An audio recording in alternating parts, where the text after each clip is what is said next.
sacrifices. Toa dhabihu. Kutoa dhabihu simaanishi ulete tu hapa ama wapi, but every prayer accompanies giving. Now when we talk about giving, watu wanaonaga watu wengine si nyinyi wazuri, watu wengine huko ndio wanaonaga pesa zao zinahitajika. So wanazihesabia kwa mfuko. They don't have respect for what they are doing. Inakuwa ni mbaya. Ukiona Isaiah 58 kusoma mstari kama wa sita hapo. Isaiah 58 na malizisha hiyo maneno. Isaiah 58. Je, saumu niliyoichagua sio ya namna hii: kufungua vifungo vya uovu, kuzilegeza kamba za nira, kuacha huru walioonewa, na kwamba mvunje kila nira. Je, sio kuwagawia wenye njaa chakula chao, na kuwaleta maskini waliotupwa nje nyumbani kwao? Mwonapo mtu aliye uchi, umuvike nguo, wala usijifiche na mtu wa damu moja na wewe. Amen. Usijifiche na mtu wa damu moja na wewe. Si wengine wao tunaficha na hata tuambii mahali tunaishi. Amen. Akipiga simu, halo, nitakuja kukuona leo huko. Leo siko, niko busy. Wanajificha, wanasema hiyo ni mkosi. So kama uko unafanya hivyo, utubu na waanze kuambia kujeni sasa. Inasema hapa ni kuwagawia. Saumu yenye Mungu anakubali kuwagawia. That's why our fellow brothers understand this thing. Yakobo wakati wao wanaombea watu chakula, anasema ni wakati wa kuwagawia wenye njaa chakula. Ile chakula ungetumia inakuwa sadaka. You give it to people. Kuna watu wanaomba but hawatoi. Hiyo unafanya makosa. They don't help people in the village. You are doing wrong. Amen. Usifunge kuhifadhi chakula. Toa dhabihu, toa sadaka katika maisha ya watu. Na Acts chapter 10 inasemaje? Chapter 10. Tusome haraka na malizia hapa alafu niingie kwa kitu kingine. Acts chapter 10 ndugu. Inasema palikuwa na mtu Kaisaria, jina lake Cornelio, akida wa kikosi kilichoitwa Italia. Alikuwa mjeshi huyo. Mtu mtaua. Kitu ya kwanza alikuwa mtakatifu, mcha Mungu, mchachi wa Mungu, was a fear of God. Yeye na nyumba yake yote, naye alikuwa akiwapa watu sadaka nyingi, sio kupeana kidogo ya kupima kwa mfuko kama ya kuwekea vikwazo, na kumuomba Mungu daima. Akaona katika maono waziwazi kama sasa 9 ya mchana, malaika wa Mungu akimjia kumwambia, Cornelio. Akamtazama sana, akaogopa, akasema, kuna nini Bwana? Kwa sababu najua ile jina ya kuna nini Bwana ni lugha ya majeshi, bila sababu kuona ni vita. Akamwambia, sala zako na sadaka zako zimefika juu na kuwa ukumbusho mbele za Mungu. When you pray and give, it becomes a memorial before God. Amen. Inakuwa kumbukumbu.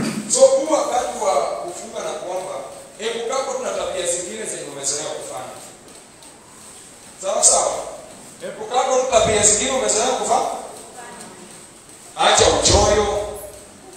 Kuna wengine hapa ni specialist wa kugombana kwa chakula. Leo tu hata kugombana.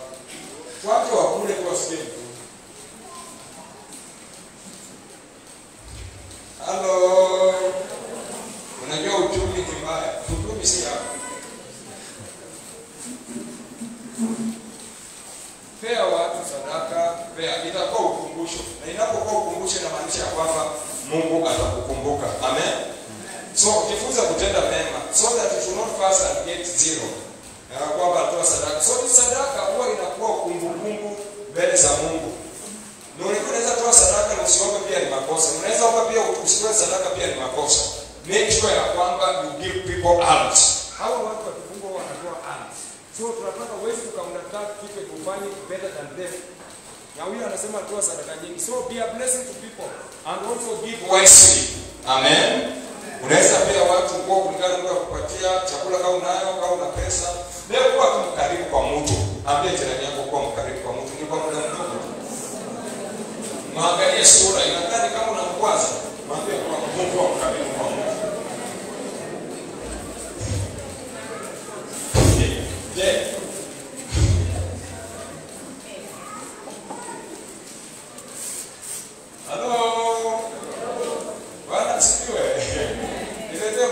Bwana asifiwe.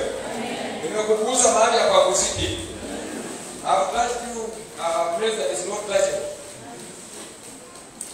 Kwa mkarimu kwa wakati. Amen. Hawa watu bila nimefundisha asubuhi ndio wana destiny hapa. Hata kwa ule mwenye unaona wewe spray leo na miipe. Na Mungu atakukumbuka. So toa sadaka zako zitazungumza kwa niaba yako. Hivi ndio watu wanatoleanga watu kwa moyo safi, sio unaoanga na vikwazo ama na malalamiko.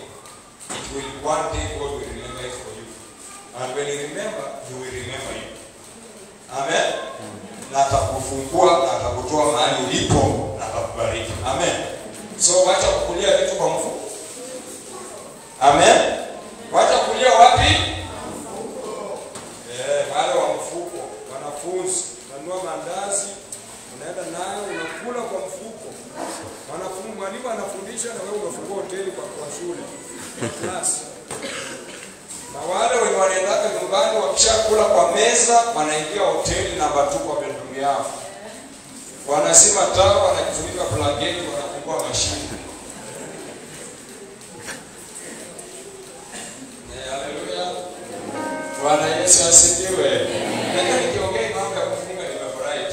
Because one thing is that neema already iko.